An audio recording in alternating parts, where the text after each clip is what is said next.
Youth کا سب سے بڑا مسئلہ پورن ایڈکشن، زنا وغیرہ نہیں ہے، آئیڈینٹی کرائسس ہے۔ وہ جانتی نہیں کہ وہ ہیں کس لیگیسی سے، ان کے پاس جو بلیک ڈائمنڈ ہے وہ اسلام وہ کیا ہے، اور وہ کتنی بڑی توپ چیز ہے، لیکن انہوں نے اپنے آپ کو بہت ہلکا لیا ہوا ہے اسلام کو لے کے، اور وہ دے فیل apologetic about Islam.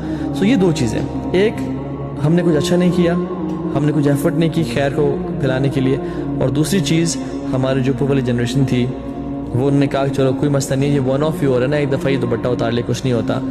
They didn't do what they were supposed to do. تو اور ہم نے بچوں کو پھر ڈیفینیٹلی گورے نے بڑا کام کیا، کولونائزیشن کی، مدرسے کو تعلیم کنٹمپریری سے الگ کر دیا، اور ایک مولوی کا ایک الگ ایک سوسائٹی کریٹ کی، اور کام کرنے والے کو الگ کریٹ کی۔ پھر اسکولنگ سسٹم ایجاد کیا جس میں پیرنٹس سے کہا کہ اولاد کی تربیت اسکول کا کام ہے، اور اسکول نے کہا کہ اولاد کی تربیت آپ کا کام ہے، ہمارا کام تو انگلش میتھس فزکس پڑھانا ہے۔ تو بچہ نا ایک ڈائکاٹمی کا شکار ہو گیا کہ میں 3 میں نہ 13 میں ہوں، میرا رول ماڈل ہے کون؟ پھر خود سے ڈھونڈے انہوں نے، پھر یہ حالات ہے آج۔